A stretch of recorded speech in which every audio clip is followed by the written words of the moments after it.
This is a battle cry for the American way of life and a relentless pursuit of truth and justice. It comes from a voice with unmatched experience and unyielding resolve. Join us as we dissect current events and tip the scales in your favor.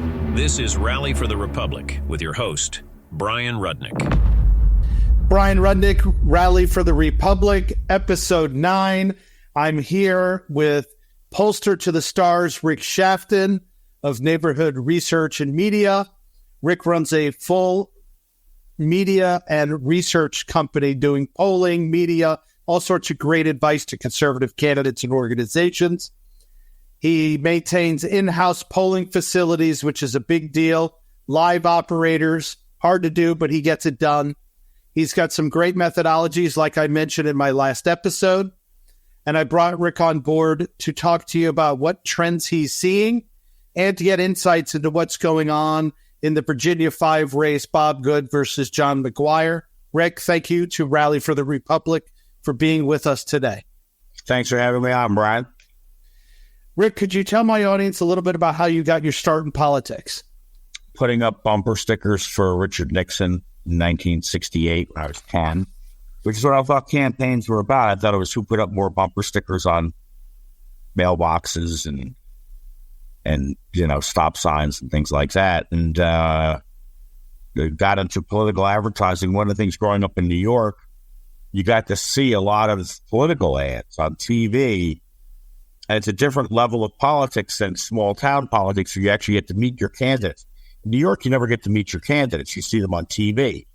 And that's really where I learned politics and how the effect that TV has influencing people. And I think it's on all levels that TV is important for all candidates. People need to see who they're voting for. It's a big advantage. And you don't get that from a piece of mail or even a social media post sometimes.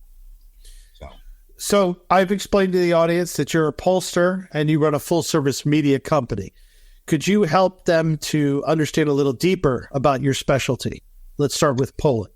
Well, I poll because I need to know what's going on. The candidates they talk to their supporters, they talk to people who are political, but they don't talk to the average person who just lives their life, and they vote.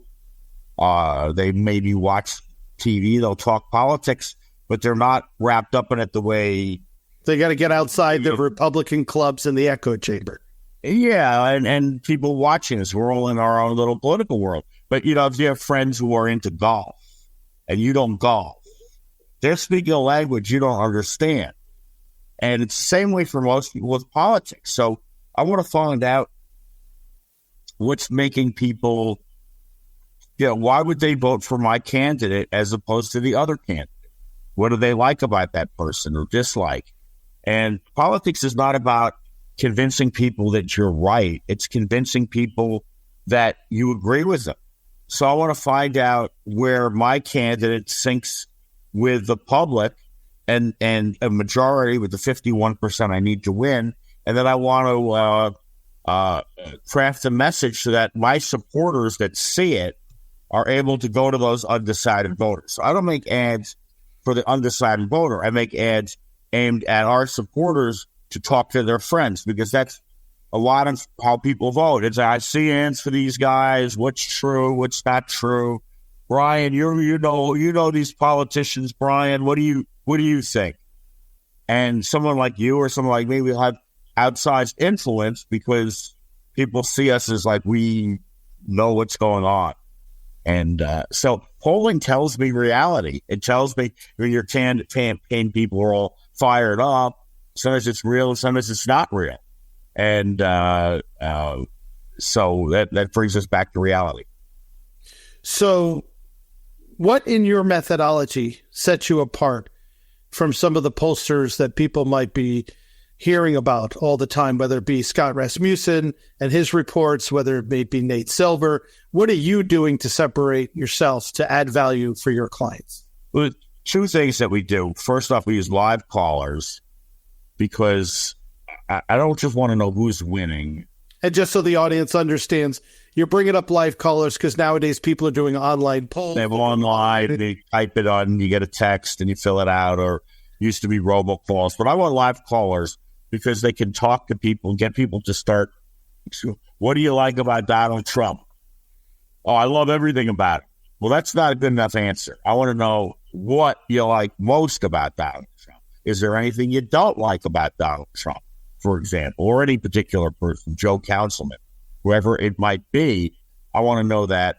And live callers can push people. Then I can find out other things that I can never find out from. When you say push people, I assume you mean push them to be more specific, Exactly. Thank you. More detailed in their answers. More detailed, because I want to know certain words that they use so that when I'm writing an ad, it's in the verbiage that people would use locally to talk about a particular problem or a particular person, for example. And so as I'll see with different callers, the same word shows up on someone, which is it's just interesting to see that. And sometimes people have code words they use because they want to be polite. So that's interesting. I want to know what radio stations people listen to. I want to know how they get their TV signal. I want to know, do you go to religious services? Where do you go? What's the name of the church or the synagogue? Where do you go? I don't want to know that you're a Protestant. That doesn't tell me anything. Do you go to First Baptist Church, Victory Bible Chapel, First Presbyterian, or St. Andrew's Episcopal? Because all those types of people vote differently. They're different. In the rural South, there is a difference between the people who go to First Baptist on Main Street and the people who go to Victory Bible Chapel in the converted gas station 2 miles out of town. There's a very big difference. So I want to see that and look for these differences. I want to look to see if there's any geographic. I'm in a race now where what I found looking at the data is the incumbent is despised in the rural parts of the district, and my candidate's strong there. So we need to get a big rural vote out in an election that few people are going to be voting in. So it's not really target. So to your point, and I know this from us working together for almost 25 years, you identifying these churches and these supermarkets and then matching them to the crosstabs of who these actual voters are allows people like me who run the race to know where I need to organize, where I need to send a candidate, where we need to put energy. We can where you want to put your signs and where you don't want your candidate wasting their time. And even for digital purposes, we can now have messaging show up on people's mobile phones if you're attending that church on a regular basis. Right. It's supermarket. It's all getting to an insane level of targeting. But the main thing is every campaign has to have a message. Why should I vote for this person? Ron DeSantis spent $200 million running for president and never told anybody why he was running against Donald Trump. If you're running against the presumed front runner, the guy who deserves the second chance, or maybe he does, maybe he doesn't, your job as Ron DeSantis is to say, Donald Trump does not deserve a second chance. Here is why, and here's why I am the better choice. Now, he spent $200 million. I don't think he ever said that one time. They paid a lot of people to go door to door. There are all kinds of horror stories. You have these stoners staring at their phones, and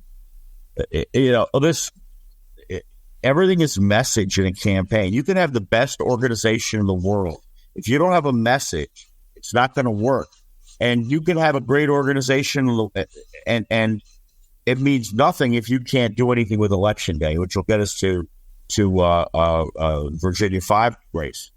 So before we get into Virginia 5 and helping the listeners here at Rally for the Republic understand why an investment in a pollster of your caliber matters, right? Because it's an early investment. That means a candidate, hopefully smart enough to come to you early in the race, has friends that have donated, friends and family members who have donated early, because you're an expensive method compared to the automated calls and the online polling, with the goal of being more accurate and more insightful. And so there's a lot of labor. How many people typically have to dial? How many voters you have to call in? Let's say in a congressional district. If you were polling a congressional district, how many people do you have on the phones making those calls? How many voters do they need to call? I have 9 people actually calling right at this moment into a congressional district. And as of today, they were hitting a completed survey out of about every 13 calls. And we have to do a lot of things to get people to do them because, people, your phone gets hit with spam calls all day long. So the first problem we have is we don't want our phone number showing up as spam. We have to change them every single day. And I use in-state phone numbers that are not local. That's as I'm calling the whole state. What do? I go pick a national park. I pick some odd place that, who's calling me from the Grand Canyon, right? But it's the callers have to keep people on the phone. They have to get them on there and let them know you're not. And you're trying to get 300 to 500 completed surveys in a typical congressional district, correct? Right. Besides building towns, I have to work off a lot less. One time I had to run a campaign off of 38. It was 2 election districts. We called everybody in the town like 4 times. I mean, we got 38, and it was like, okay, 9 people feel this way, 7 feel that way. You can talk about margin of error. This becomes using your street sense, looking at what people are saying, and you just have to make the most of what you have. But data is valuable. What people tell you is... So could you tell the Rally for the Republic listeners 3 of the biggest clients that you've worked with to help implement your methodology to deliver victories, whether they be candidates, PACs, organizations? One thing I was thinking about that, and it goes back to 2007. We were involved in a race. New Jersey had on the ballot a question to PACs and to borrow $450 million for what they called embryonic stem cell research. You and I used to call it fetal harvesting, but it's taking aborted babies and cutting them up and selling their parts for research. And the left had all this money. I was working with Americans for Prosperity and New Jersey Right to Life. But the first thing I said is they're going to fit some kid in a wheelchair up there. Talk about, maybe I can walk again if this passes. And my question was, don't we have a pro-lifer in a wheelchair who would do an ad for us? Well, we got Stephen McDonald, may rest in peace, who's a police officer who was shot and paralyzed, and very pro-life. And it was one of the most emotional ads I ever made. I mean, he had a lot of trouble saying words, and you have to stop for a few minutes. And but it was very successful, and we changed the discussion. We made it about the first off, I had another ad where just basically said it was a taxpayer ripoff and a scam, and if it's so good, how come business won't do it? And that was really the theme that we said is, how come, if it's such a good idea, how come private sector isn't paying for this? Why are taxpayers paying for this? And so that was a nice win. I mean, I've been involved in, I don't really like to brag about the work I've done. I think one person I'm very proud of is Tom Parker, Chief Justice in the Alabama Supreme Court. His first victory was 2004. We defeated somebody who swore taking the 10 Commandments out of the courtroom. Justice Parker got reelected in 2010, 2016, and 2018. He became Chief Justice. He's term limited out, but he'll actually be the first Alabama Chief Justice to serve a full 6-year term in 30 years. We've all just kind of come in, left, gotten thrown off. And so that was a great victory. We were always outspent. And in the first race in particular, it was very interesting. We lost, there's 67 counties in Alabama. We lost 64 of the 67 county seats. We won this in the rural areas. We actually won 90% of the precincts in the state, got 51% of the vote. There were some high-income precincts, Mountain Brook being most notable. I think we lost at 555 to 80. But we won others, literally 2-0, 1-0, 4-1, 12-2. I mean, it was just these rural areas we did really well in. And are there some other candidates you could rattle off quickly? So I know our listeners will be excited to hear more about the Virginia 5 race. And Marjorie Taylor Greene did some work with her, with their ads and polling, and great candidate to work with. A lot of energy.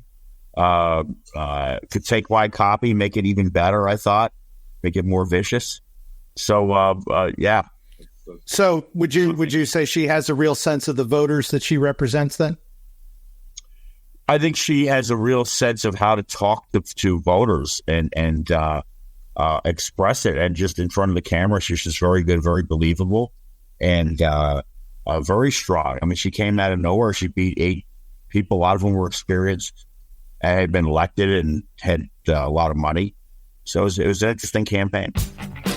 You are listening to Rally for the Republic with your host, Bryan Rudnick.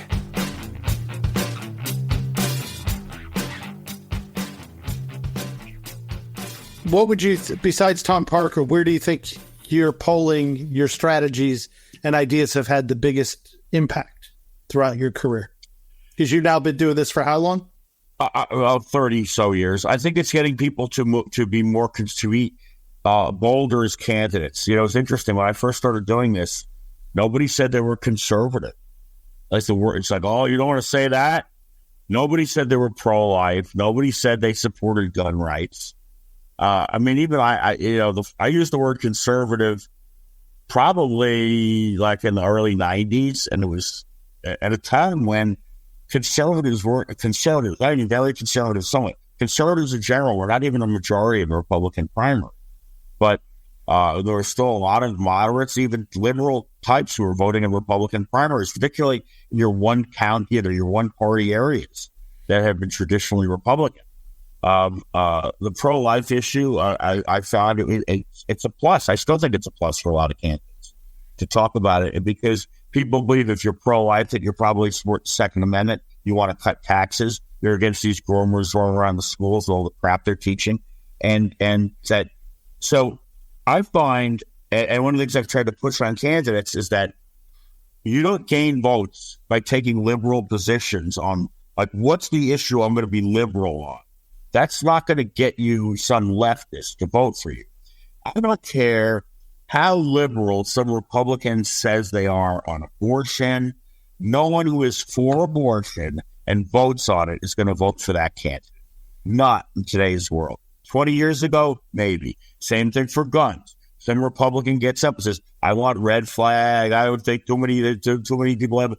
No anti-gun Democrat is going to vote for that person. And what Democrats do is... And this is things you have identified in your... Those are items you've identified in polling? What I've identified in polling is that there's a base of voters that care about these issues, and and they'll go strongly with a candidate. I mean, what I find is that people mention this in open-ended. What do you like about someone? He's for guns. He's pro-life. He's a Christian. And so I encourage people to say these things. And so the listeners of Rally for the Republic will understand when you talk about things like open-ended, that's questions you pose to the voters or the people. What do you like most about Donald Trump, for example, right? What do you like most about him? Now, he did a good job. Well, what did he do good? He secured... So getting them to tell you the border, taxes, right. Specific issues on another candidate, maybe where they made a mistake. And you see if there's a trend to how many people are mentioning that. Or personal things. I've had to have talks with candidates. But what do you like least about so-and-so? Smells like alcohol at Little League games. And it's like, bro, you're not in high school.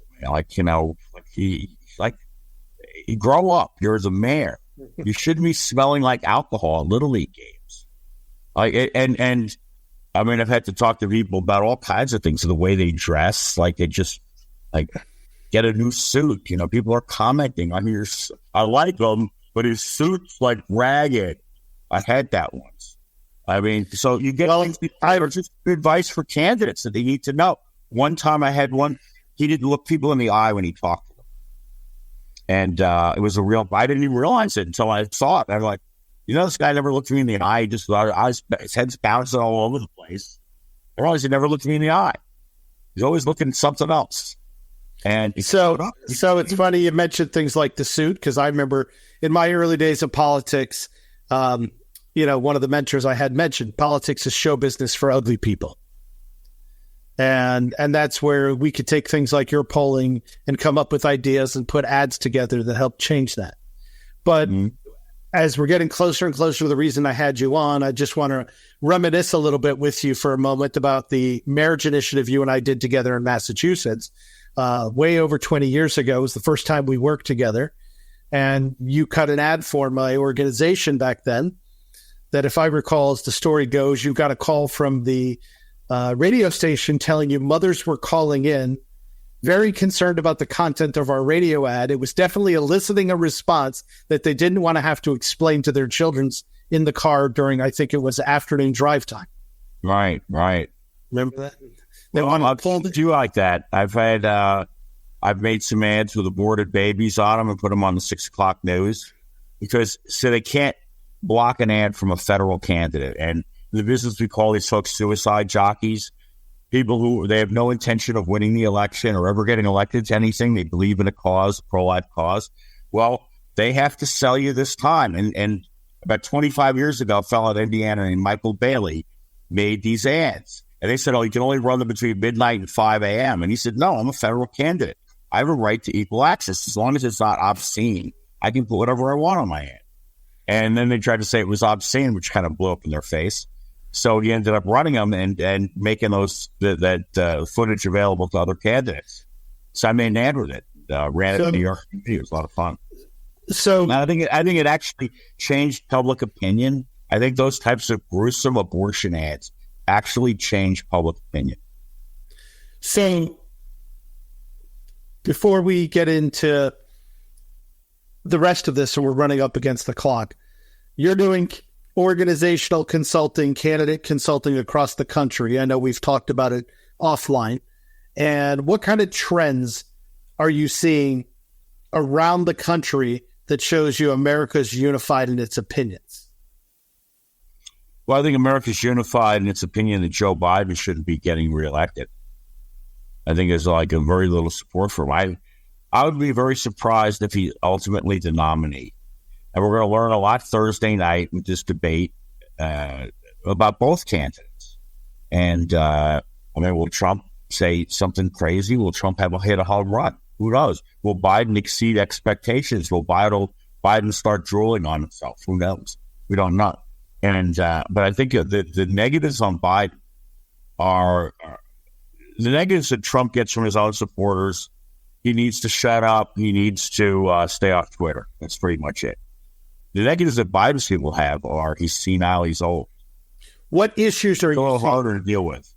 What issues are you seeing that is driving the opinions of American voters? The wokeness is everything wraps around wokeness. You've got this stuff, all the transgender crap going on, the trans agenda. This is firing people up. We're letting criminals run wild, there's no punishment, that the protests you're seeing in colleges with all these Hamas supporters, that it's hitting a breaking point with a lot of people. A lot of people might even consider themselves liberal Democrats in the past. They're waking up and they're saying, I have to pick a side, and it's not the side that I really wanted to be on, but it's the side I have to be on. And I think that's affecting a lot of things. So you're involved in the Virginia 5 race, and I'd before we get into the specifics of the race and what's going on there now that looks like it may be going to a recount or some sort of challenge, could you let the Rally for the Republic listeners know in what capacity are you involved in the race? I was working with the Super PAC, Champions of Freedom PAC, and we came in kind of late and tried to boost up the campaign with some messaging, a lot of social media ads. Which campaign are we referring to? We're with Bob Good. We supported Bob Good. And so we ran some anti-McGuire ads, pulled the race. Found it was close going in the final weekend, and a lot of it really depended on the election day operation. And so there's only so much that the outside groups can do. You need to get your vote out. And that just didn't seem to happen. They lost election day, which they should have won, and that's really where all the problems came in. And they lost the mail-in voting. They won the early voting, but they lost the mail-in ballots. So, there's talk they had this great organization. I'm not really sure that was the case. How much did the Trump endorsement factor in here? It was definitely a factor. I mean, for sure, you can't discount it. A lot of people who were on the fence, they're like, gee, I don't know, but if Trump supports him, he can't really be pro-illegal alien. And I make that point because one of the big messaging issues is that John McGuire voted for in-state tuition for illegal aliens. And people are like, well, okay, I don't like that. But if Trump supported him, he's probably good on the border.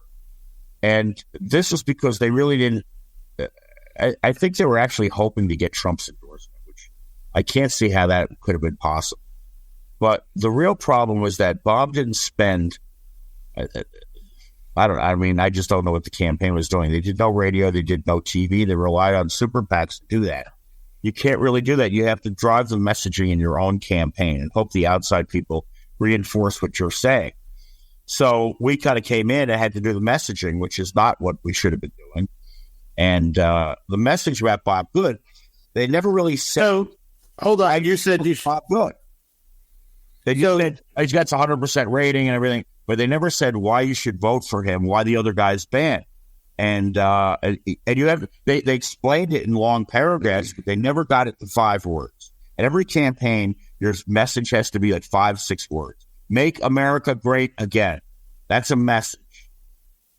It's not everything. It's repeated. Marjorie Taylor Greene, centuries Save America, Stop Socialism. It was on everything we did. There was nothing we did that those words were not on. Every campaign has to have that message, and it should be on the signs. I mean, I'm amazed how many campaigns I see. It's like Jones for commission. Is he a Republican? Is it she? Is it a Democrat? Why should I vote for this person? Who knows? You mean like proven leadership, proven results? That would be something, right? But it's like there's nothing. And it's like not even the party. You don't even know. It's Republican, Democrat. Who is it, right? I don't know. And we had one guy down here got elected. You know what? We're on the signs. Trump and Kreef. Vote Donald Trump, Carson Kreef. That's who he won. He's put Trump's name on the signs. And but he had a message. His message is, I'm with Trump. Man, it had nothing to do with the county election, but it worked. He beat an incumbent. He beat an incumbent by a lot. So you mentioned Bob Good's campaign forced the super PACs to pick up the mantle of getting the message out. What do you believe the role of the super PAC should have been had he not dropped the ball on messaging? To reinforce, number one, to reinforce the messaging the campaign has. Number one. So the first thing when I'm with a super PAC, I look at what the campaign is saying and I just try to repeat it because they're already messaging. So why do I want to change the message unless there's something wrong with what they're doing? So they weren't doing that. The other thing that was, they were spending money on direct mail, which, I mean, the mail isn't what it used to be. Mail used to be that I could sit here Monday night, in the evening, Monday evening, write a piece of mail, have it done overnight, graphics and everything, at my printer at 6 o'clock in the morning. They would turn it around that day, have it at the post office at 3 o'clock Tuesday afternoon, and it would arrive in Boca Raton, Florida on Wednesday in your mailbox. Why? Because they would take it from the printer in New Jersey to the sectional center in Newark, which puts it on a plane at Newark Airport, flies it down at Fort Lauderdale or Palm Beach or wherever, and they drive it right up to Boca Raton in the sack with the full thing that says political red tag, and the next day they give it out to the carriers, and it ends up in your mailbox. Now what they do is they take it to the sectional center, they take the red tags off it, they throw it in with everything else, and it gets there whenever it gets there. However, you do get it, they can tell you how many pieces arrive every day. That they can tell you. But they can't make it arrive in 2 days. So it's become a problem. The cost has gone up. There's a lot of alternatives. It's digital advertising, which, is iffy at points. But Facebook advertising, if done right, can be incredibly effective. And I really use that to replace mail in campaigns, except it has several advantages. I don't have to wait for the turnaround. I can put it up right away. Did you do that in Virginia 5? We did a lot of social media ads. We actually, what we did was what we felt we could be most effective was producing ads for social media, and then getting them out in wide rotation. We targeted the voter file, and actually put them to people's accounts who had who were registered Republican or Republican primary voters, and so we do a lot of that, and between emails and the name, address, phone number, and everything else, they can match up quite a lot of files, a lot of records. And it's very effective, but it's part of it.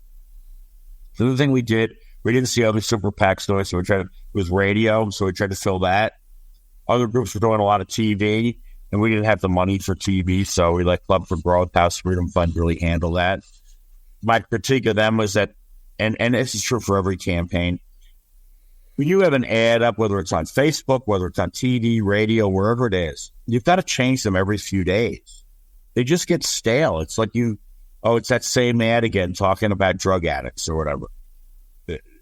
You have to constantly give people new materials to read, but it all has to have the same message. So everything Donald Trump says might be different, but it all is back to make America great again. And that's true with any campaign, whatever your message is. Stop the tax hikes, stop the overdevelopment, or build new parks, or whatever your message is. It needs to be on everything, and everything needs to relate to it. And when you start deviating, you call off message. And when you're off message, you're wasting your time and effort and everything. You are listening to Rally for the Republic with your host, Bryan Rudnick.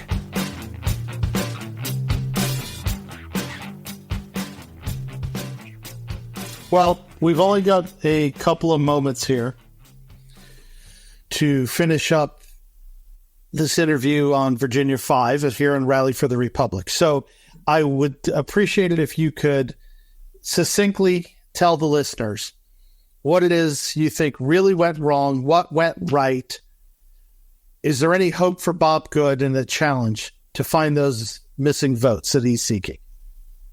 I don't see it. I mean, I just haven't seen these things ever get overturned. I've been in 2 elections that have been overturned. One was like 35 years ago. It was at Hoboken, and we won by 1 vote. But there were provisionals. It was a complete mess. Nobody really knew who won, and both sides are kind of like, yeah, we'll just do it over again. And the other one, we won by 3 votes. And it was a bunch of ballots in a nursing home. And what happened was they just voted People's Party registration. And our opponent got no votes because he was an independent. So they got these people on the witness stand. I mean, one woman was just staring into space, had no idea who she was, couldn't remember her name. I mean, this other guy, he thought it was 1938. He was talking about President Roosevelt. We tried to get the vote counted. I mean, he said he was a Democrat, but the judge threw it out and said, I'm not counting these ballots. It's ridiculous. And so we won by 80 the second time. But that was, it's very difficult because even when there's a screw up, like in the whole thing in Arizona, carry like the ballots of the world, it was 19, it's supposed to be 20, or 20 was supposed to be 19, didn't fit right in the machine. Okay, so then you look at it and say, well, was anybody denied the right to vote? Did anybody not, is there enough ballots to make a difference? And then they say no, and that's what happens. Now, if it was 9 votes, maybe it would be different, but 368 now? I don't see that changing. I just don't, and unfortunately, because... Did Bob Good do anything right in this race? Well, he did a lot of things right. I mean, he's an excellent candidate. He's a strong conservative. I think that they didn't see this challenge coming, and I think that was a big problem for them. But they seem to have a lot of energy on the ground. So, trying to say something right, and then it's like, well, it keeps going back to that energy on the ground. Where was it on election day, right? So, I think there's unfortunately a lot of things. Here's what went right. They did everything wrong. They almost won. Because, somebody told me, they had all 400 polling places covered. They had people at every polling place. And that's great. So imagine if those 400 people, instead of standing around like doofuses at polling places, where 100% of the people voting knew who they were voting for. This wasn't like the U.S. Senate race, and they didn't know whether it was Hung Cao or Scott Parkinson or, Emmert or any of these others, right? This was the main event, was this race. 100% of the people voting knew who they were voting for. So when somebody stands there and gives you a Bob Good card, and you said, yeah, I'm good all the way, they felt great. They just felt great. But you know what? They weren't getting another vote out. So if those 400 people had gotten one additional Bob Good vote out to the polls, he'd have won the election. So one last thought. I'm sorry to be such a negative guy, but, it's when you have a grassroots campaign, that means you're supposed to have a ground game on election day. not people standing around the polls.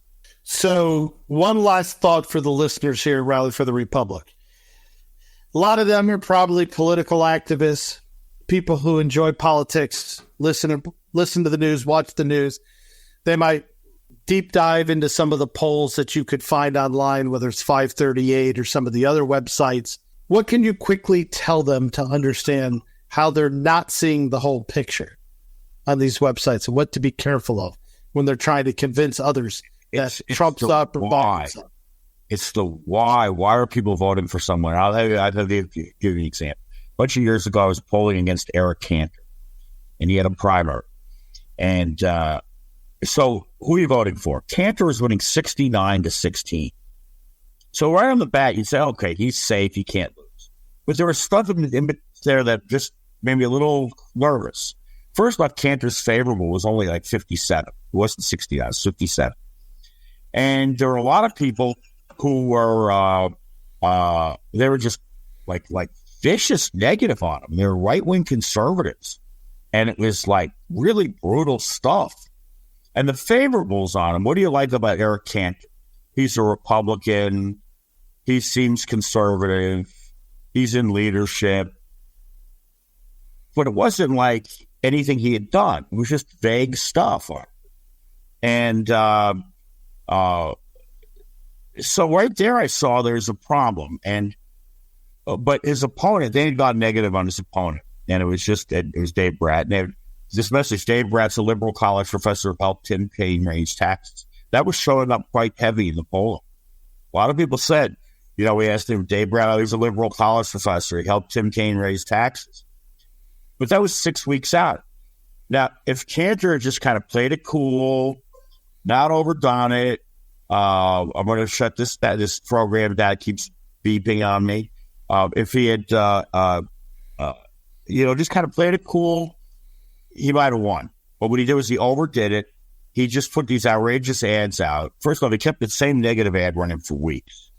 Then he kept these ads that were just literal lies about he was balancing the budget, fighting illegal immigration, doing all these other things he wasn't doing.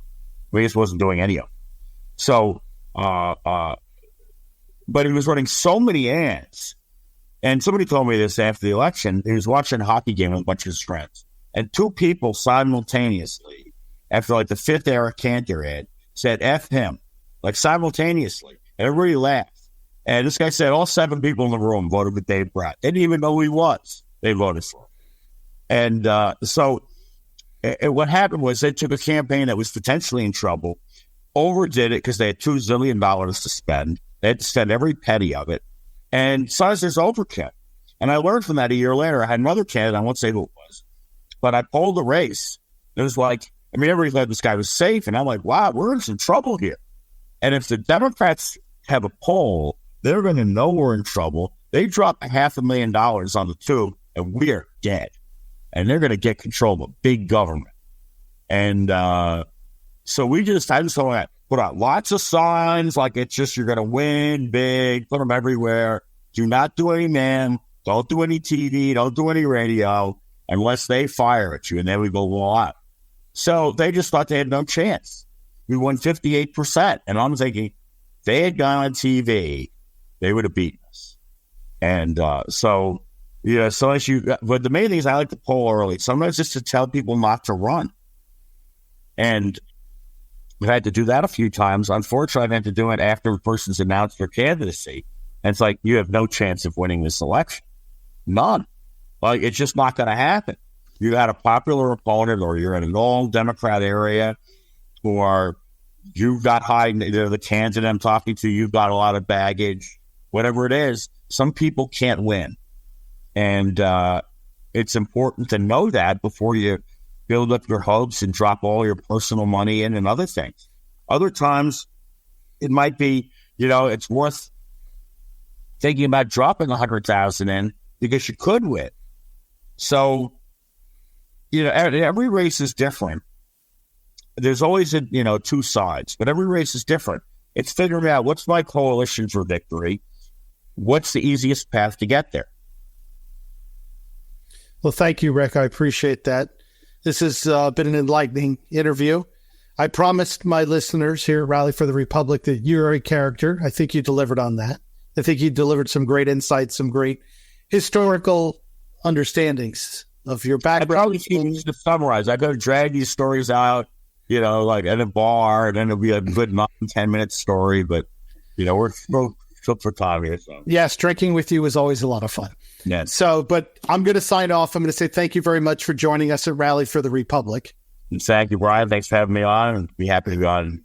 And colleagues like you are great to work with and help me to keep fighting for the candidates. Sometimes the underdogs that you and I will support to help them try to continue to keep this republic alive. The most fun when we win them. It's even better when we win. Yeah, true. Better. Thank you so much. Have a great day. God bless America. Thanks. You too. Bye. Thank you.